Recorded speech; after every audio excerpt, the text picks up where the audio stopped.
Hey everybody, welcome to Leon's Chainsaw Parts and Repair. So I was just going to picture some used parts today and decided, no, got an email sometime, I guess it was last night, and the question was basically, hey, I got my granddad's saw, it's been sitting for 30 years, where do I start? I kind of covered that in a video 4 or 5 years ago, I think. But it was mixed with something else, so it's not the easiest to find if you go, what do I do? So thought I'd tackle that with the ultimate, what do I do? I have a saw that that I have not identified. It's a Homelite. We'll look at it in a second. But I don't remember where it came from or why I have it, other than it's a Homelite, and I'm a Homelite guy. I don't know if it was something Jim gave me a long time ago. I don't know if it's something I picked up on eBay long enough ago that it only goes back 3 years and I couldn't find this thing in there. And, of course, it has no engine tag, or a serial tag. So, we're going to mix a how the hell do I identify it with a what do I do with it video. Because I don't know anything about it. So let's kind of dive in. Let's take a peek at it. Okay. So we'll set it here, just like that, and we'll start figuring out what it is. Okay, so I had an idea when I pulled it out and blew it off, but it's a gear drive. Okay, you guys can see that, I think. And that looks like an 8-tooth half-inch sprocket that's on there, which totally fits with a late 50s, early 60s Homelite gear, or, yeah, I guess it was starting to become less common on the direct drives. Still on the gear drive for sure. It's got the big spike on here. This is not an original Homelite spike. This has been modified. This is another West Coast kind of thing to hold up the long bars, keep them out of the dirt. It's not the full kickstand version that some of these saws have, with a leg on either side. Those are really cool. But this would work. Yeah, it would take a pretty significant bar to start tipping this over. But anyway, we know it's a gear drive. What else do we know? Well, it still has a cylinder shield in place. And the cylinder shield is not God,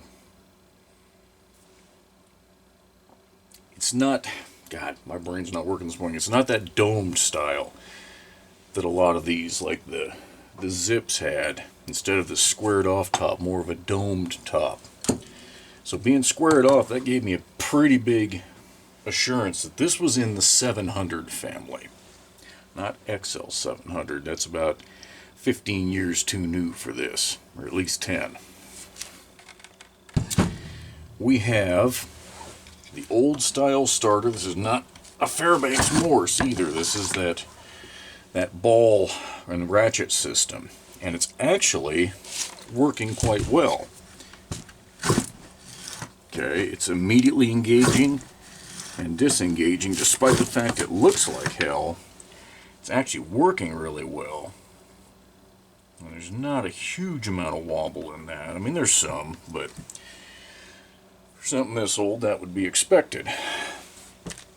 The next clue that I'm working with, since I decided it's in the 700 family, I went to the IPLs, started looking for differences. And I'll tell you what, there aren't that many. But the air filter style is. The the 700, the air filter was still that round cartridge that would slide in here with a retainer and open on either ends. This is a flat panel filter. Now the part number, oh man, that screw is not in good shape. This could be a problem. Oh, here we go. The part number is different between a 707 and a 770.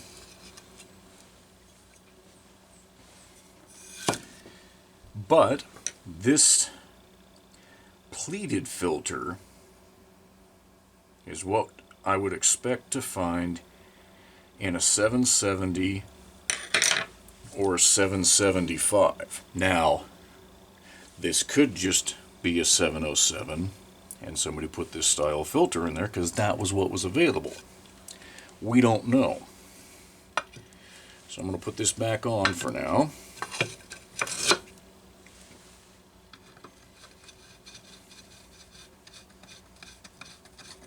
And we'll keep up the hunt.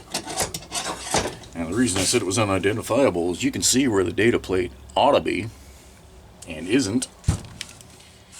So then, the other difference that I could find was the the model of Tillotson HL carburetor. That really was the only other difference. And somebody attempted to repair this. The reason I can say that is it's been apart. The screws that hold the intake elbow here up to the air filter housing are gone.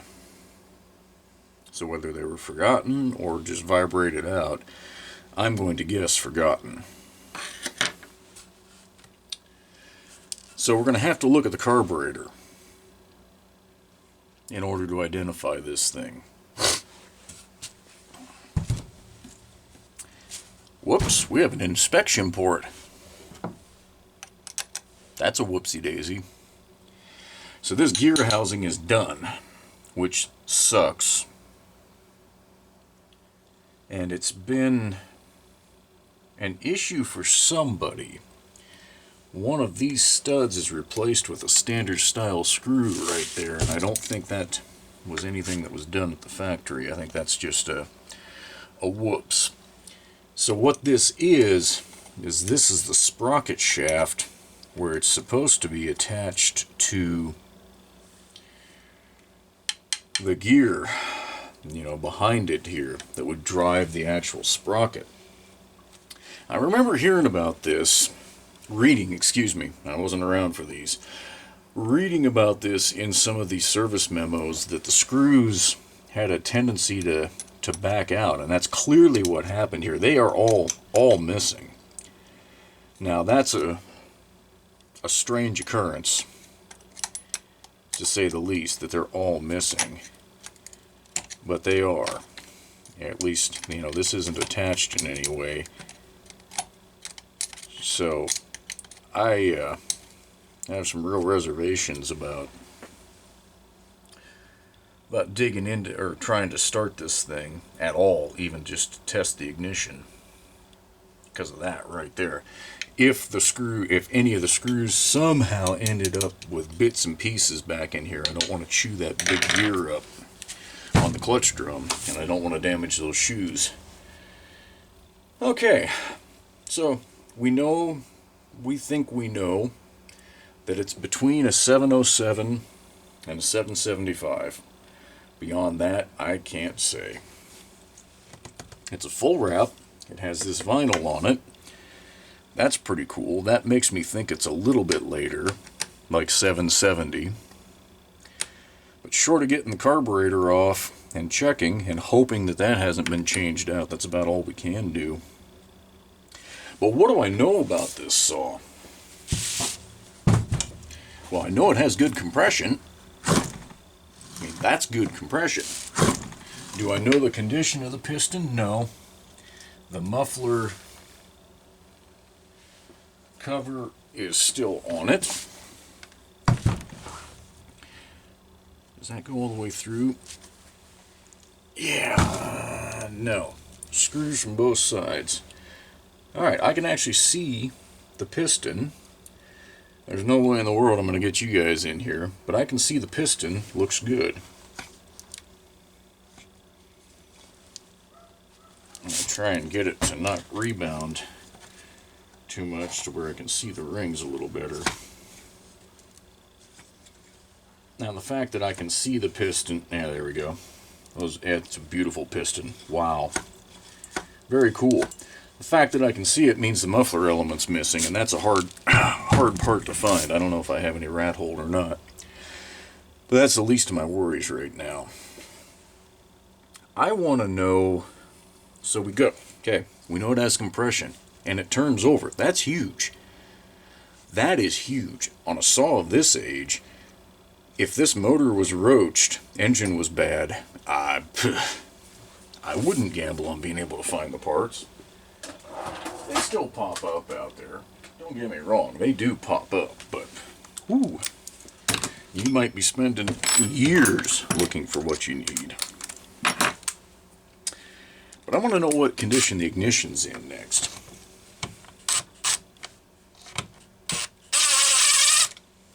This is a very strange fastener that's on here. I don't know what it is. It's not OEM. Is that an actual socket head? Not that size, it is. I hope it's not. That would upset me. It is. But it's going to come out instead of stripping out, I guess.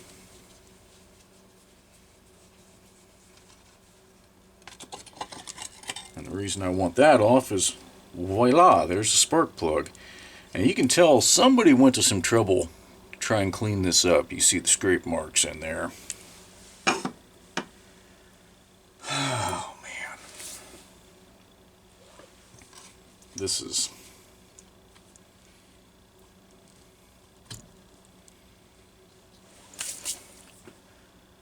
I do not want to break anything. Spark plug wire could be in pretty bad shape. Most of them, the insulation's rotten. This one's still fairly... yeah. I don't want to get too wild with it just yet.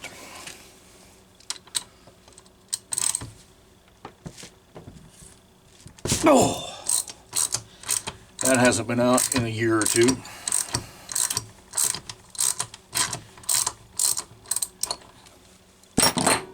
Oh, you dummy. I want to be able to check spark. I just want to look at the plug. A J6J. So that's the later version of what was put in here. And not a lot of time on it. And it actually looks like it was tuned pretty well. There's not a lot of crap in there. A lot of carbon buildup. Now again, I don't think it was run for that long. But still interesting nonetheless to see. Alright, with that plug out, this ought to turn over a lot easier. Let me see if I can get this angled so that we can all see whether she's got spark. About there. What do you guys think? I can't even read the tag here to know which way is on and off. Alright, it's in the on position right now.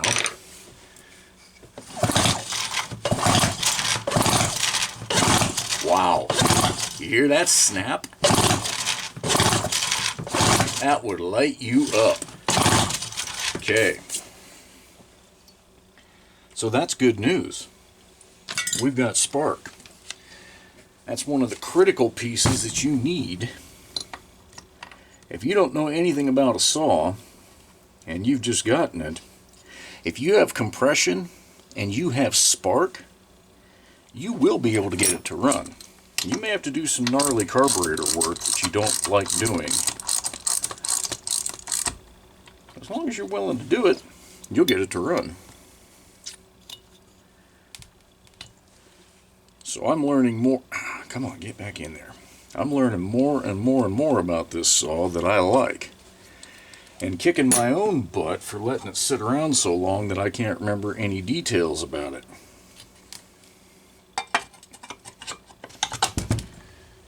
Now there's supposed to be... I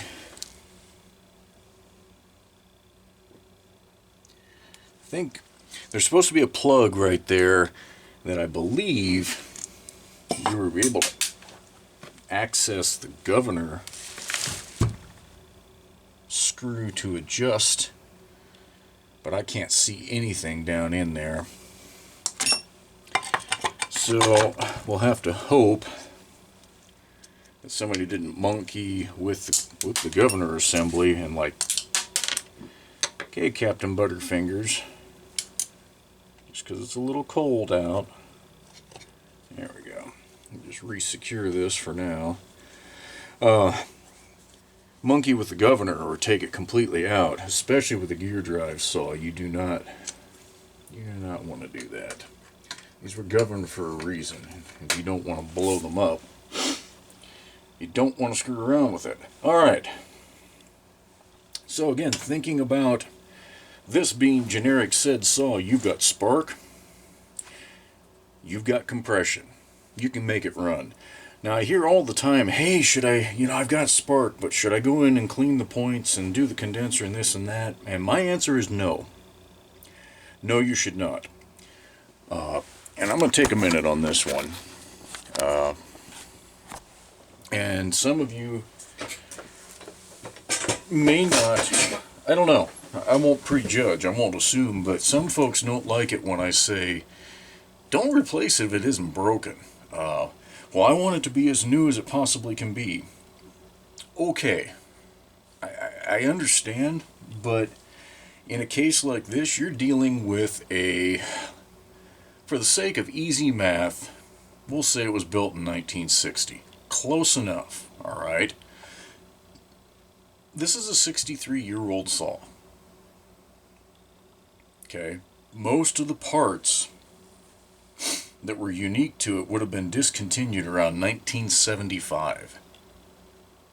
Okay? That means body parts, the ignition parts were used for another 20 years on the Super 1050, so they're not as hard to find.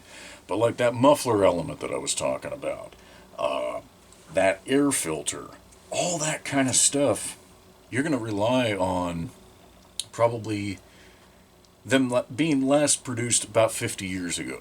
So you're going to rely on a shop having saved all that stuff. Now, I've sold all of that kind of stuff before. I know there's still some out there, but there's less and less every year. So if it ain't broke, don't fix it, okay?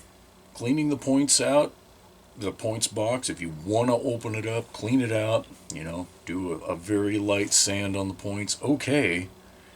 But if they're working, don't replace them. There's no point. If the condenser's good, don't replace it. These condensers have gotten extraordinarily hard to find. So, you heard the spark snap. Who knows? It's probably been 40 years since this thing ran, in all likelihood. And sitting for 40 years, it still has a spark that healthy. Okay?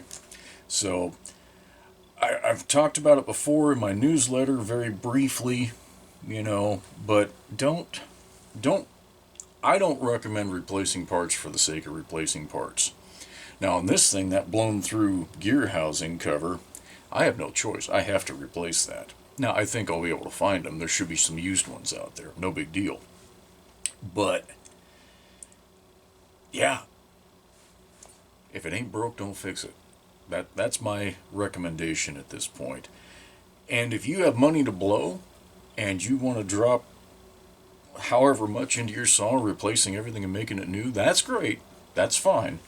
But if you're just the average guy like me who wants it to run good enough to cut, and, be something you can show your buddies, show off online, that's good enough. So, we've got fire, we've got compression. That means we just need fuel. Let's get back to looking at this thing, because I want to know what it is. I want to discover that. Okay. So it's a Tillotson HL carburetor. We can see that pretty clear right there. Fuel tank inlet or outlet is right there. It's a straight hose down. Super simple thing to replace with Tygon. Yes, I will take a peek in the tank and see what everything looks like. I guess I could do that right now. I don't hear the fuel filter rattling around, which gives me a little pause, but now I can see that it's in there. What I can't tell is how the hose is, if it's connected. It appears to be connected, and it appears to be pliable. Now, having sat this long, I don't know how much I trust that. But I also don't remember how this comes out. I'll have to go to the IPL and look at that. It appears, it's got a hex head, so that's a screw out. So I'd have to get the filter off that end and pull this out in order to replace that. We're not at that point. We need to know what carburetor this really is. So that's my focus, is getting that out. So with that in mind, let's get rid of that old fuel hose. Now you'll note this Tilly has a nylon base here. Maybe you guys can't see that in the video, but you can break that. So with these old hoses, alright, we got lucky, that one's rotten. So you want to be careful popping it off of this nylon barb, because if you crack it, then you're looking for another part that is harder and harder to obtain each year. Let's get the rest of this out of the way. Yeah, that hose was pretty well shot. And I don't need it as a template. This is easy enough to measure. Alright, now there's not a bunch of trash built up in here, which is a good sign that fuel didn't go bad in the tank. I like that. Makes me think maybe I can make this run. So what's it take to get to this carburetor? Well, I could try and monkey around and get past this throttle housing and then remember that I can't. So I'm going to skip all of that. Where the hell did that water come from? That concerns me a little bit. But that's a worry for another time. I'm just going to take this throttle handle off. If I'm remembering right, there's only 3 bolts. 2 on the bottom. And then 1 right out here. And I'll show you this spring-loaded throttle assembly that these things use. I don't know if I can get one. Need an extension. They hook over the throttle shaft, so there's not actually a linked-in connection. What is...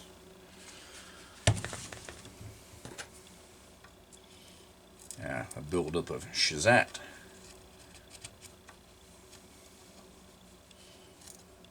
Wow, what the hell's in there? That's pretty tough.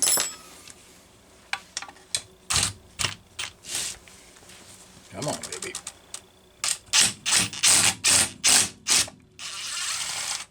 Okay. If that had fought me anymore, I'd have been worried about breaking that screw.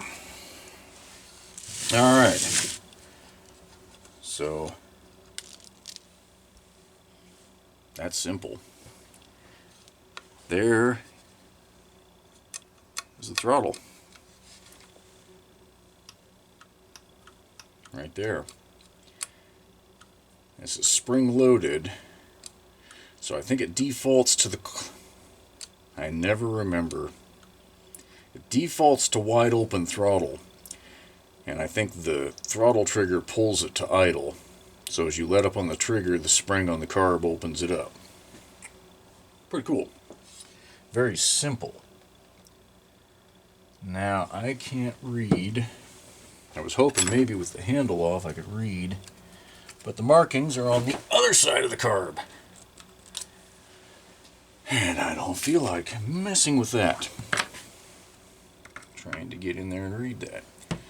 So we're going to take this air filter elbow off, intake elbow, whatever you want to call it.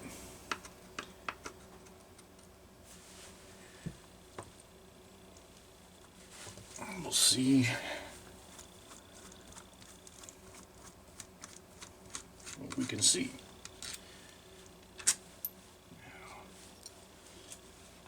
Can I do this without jacking up that wire? I can. That's nice. We can just lay that to the side. Alright, so I'm looking at this governor spring, or that's the throttle return spring. Okay. So my suspicion that somebody monkeyed with the governor is correct. There is no governor there. Like I say, I don't know these models well enough. I don't know if perhaps the 775 didn't use one.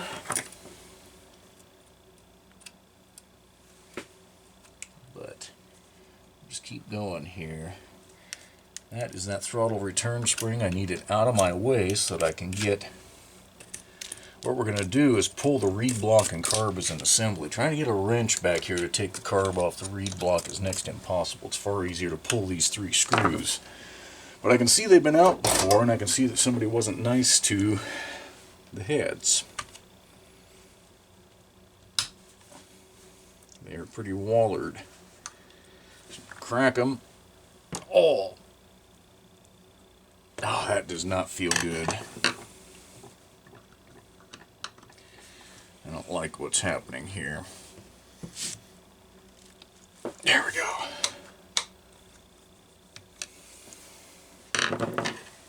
And this one is in the best shape, but it's also the hardest to get to. Golly! Okay. We got lucky.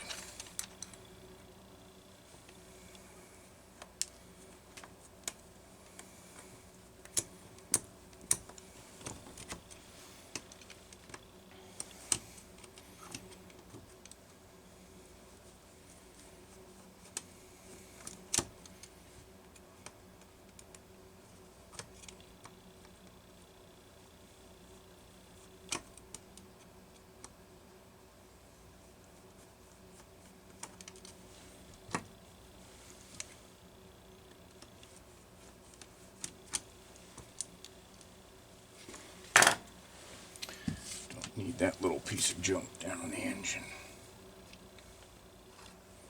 Damn it.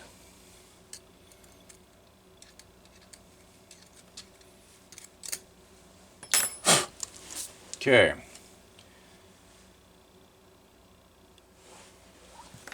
What the hell is this?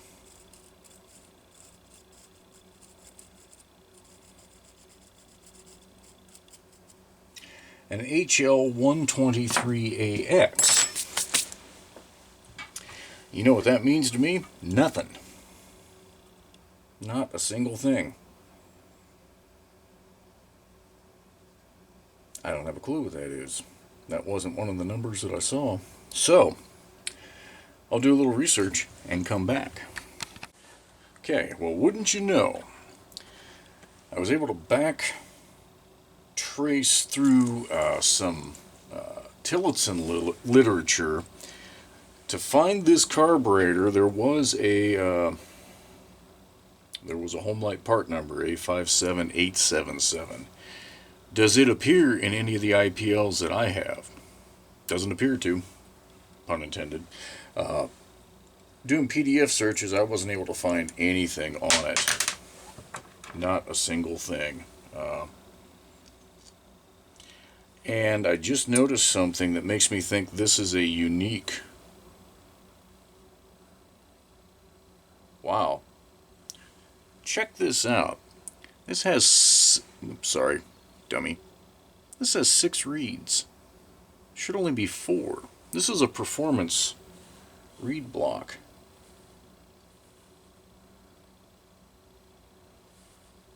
Wow. This is interesting.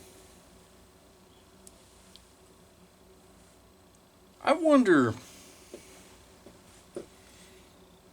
if this is off of a kart engine, like a KL engine. I wonder. I don't have any IPLs for that. But those 6 reeds, that's not normal. That's not normal at all. Wow, that'd be kind of cool if I got a hot rod carburetor here. The governor is missing completely. We already established that. I do have one buried in a box here somewhere, so I can add that. Wow. Kind of at that spot where I don't know what to do with this thing. So, we're going to keep discovering all the things that are bad with it. How about that? There's a fair number of these things parted out. So that gives me hope that I'll be able to replace pretty much anything that I come to that's jacked up. In terms of model identification, a 770 IPL shows that this would have a Tillotson HL117C. This is not a 117C, this is after that. A 775 IPL says that it'll have a Tillotson HL181. This is before that. I'm to the point where I just don't know. I just don't know. And because of that reed block being unique like that, having been changed out, I guess I'm never going to know. If I had to throw a wild guess, I'd say this was a 770. That's my wild guess. But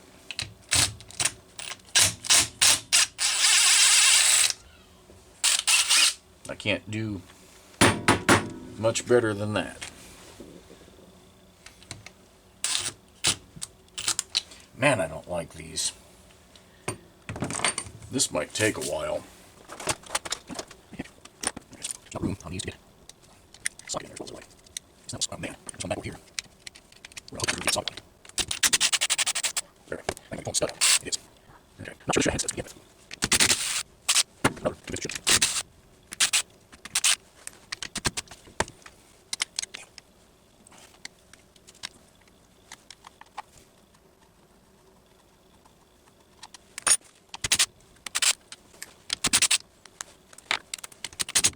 You miserable.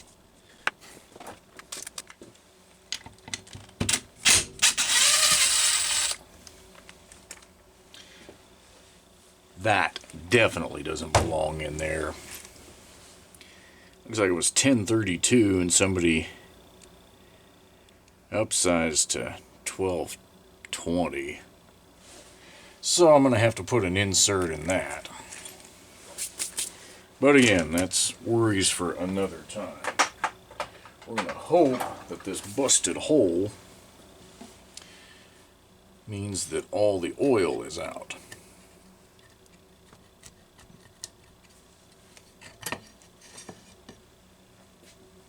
Well, that's where the water was coming from. Somehow water got in. Interesting. Okay, so there's the rub marks from those screws backing out before they finally decided to make an exit. So what do we got here? The sprocket shaft is still there. Well, obviously it's still there. What I'm looking at is the threads. That one's kind of wallered. That one's kind of really screwed up. I'd say 3 are in good shape. Wow, look at the metal. That's not kosher. That's not cool at all.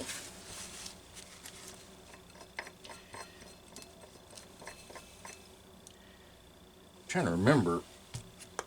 I think we got to get the sprocket off.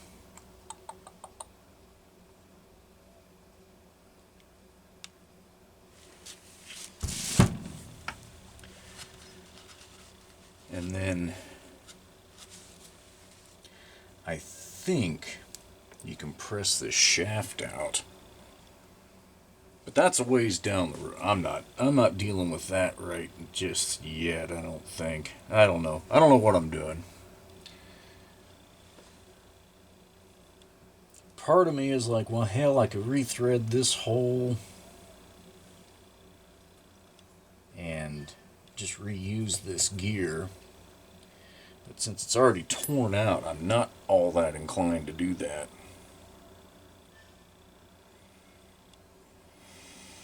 Not all inclined to do that at all. My goodness. Yeah, that tore it up.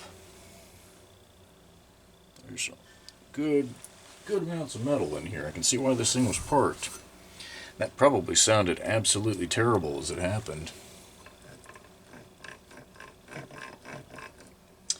So this clutch would have to come off. Wow. Yeah, there's a lot of work in here. Heck of a lot of work. Almost makes a guy think, well, if you're going that far down, you ought to just repaint it while you're there. And that would be a hard thought to argue with. Alright, well, we're not getting anywhere sitting around looking at it. I'm going to wrap this video up because this is going to devolve into something that should be in a whole separate video. To go back to where we started, you've got a saw that you know nothing about. You need to do all the fundamental checks that I just did, and then sometimes some of the disassembly that I just did, even if you're just going to put it right back together so that you don't forget how it went, so that you have time to find the parts to fix it right. That's probably what this is destined to get. I mean, I really want to hear this thing run, so I might be stupid and go ahead and rebuild the carb, put it back on, and honestly, I may just leave this clutch, or this cover off. I don't know. I want to make sure that it will run. I know it will, before I do a whole lot else. Because like I say, there's some used parts out there, but I need to get them all here, and it doesn't make sense to leave it blown up across my workbench that whole time. So yeah, I'm going to have to make my decision there on what I do, just like you will. So, you know, if you got room to leave one blown apart on your workbench while you're getting parts, cool, that's great. I don't have that luxury. But those are the fundamentals. You need spark, you need compression, you need fuel. Again, this one had spark, so I don't even have to dig in. I wouldn't even have to pull the flywheel on this saw if it wasn't for the missing governor. That's where that attaches, is on the back side of that ignition plate. So I'm going to have to take this thing pretty much all the way apart in order to replace all the missing things. And that's why I'm so tempted to go ahead and paint it up while I have it apart, because I'm going to literally have it all the way apart. Other than, I don't need to crack the engine. But other than that, I've got to go into everything. So, yeah, I'm rambling now. That's not abnormal. You guys have seen that too many times. So anyway, in conclusion, that's how I approached a 1950s saw that I didn't know the model on, I didn't know the condition on, and I didn't know why it had an inspection port, although I had a pretty good idea. So, off to hunt parts. Catch you guys in the next video. Okay. Hadn't intended to go any further in this video, but I have now identified, I believe, the actual true model of the saw based on the clutch. I'm going to zoom in for this.